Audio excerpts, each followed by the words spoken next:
Mes du, tu ir aš. Atrodo viskas paprasta, juk meilė turėtų jungti, o ne skirti. Bet mes, lyg dvi priešingos stichijos. Tu tarsi ugnis, kuri dega, liepsnoja, skuba. Aš kaip vanduo, tylus, ramus, bet kartais užgožiantis net liepsną. Mes norime būti kartu, mes trokštame vienas kito, bet mūsų skirtumai tokie gilūs, kad kartais atrodo, jog net likimas pasitraukia į šalį ir tyliai juokias iš mūsų pastangų. Tu diena, aš naktis, tu chaosas, aš tvarka. Tu sieki greičio, o aš sustoju ir klausausi tylos. Mes abu žinome, jog mūsų širdis plaka tam pačiam ritme, bet pasauliai, kuriuose gyvename, per daug svetimi, kad susilietų į vieną.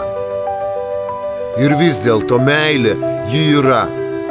Ji tokia tikra, tokia skaudi, kad kartais atrodo, jog net kvėpuoti sunku. Mes mylime vienas kitą, bet kartu esame priversti suprasti, mūsų meilė neįmanoma, ji pasmerkta. Ji pasmerkta būti tik ilgesiu, tik sapnais, tik neišsipildžiusiu pažadu. Galbūt kažkur kitame gyvenime, kitame pasaulyje mes surasime kelią vienas pas kitą, bet čia ir dabar mes skirtingi.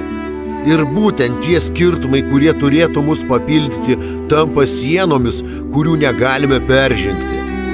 O širdis vis tiek šnabžda. Jeigu tik galėtume būti kartu, net ir tokie skirtingi, bet realybė primena, kartais meilės neužtenka, kartais ji pati tampa skaudžiausia atskirtimi. Real Dreams.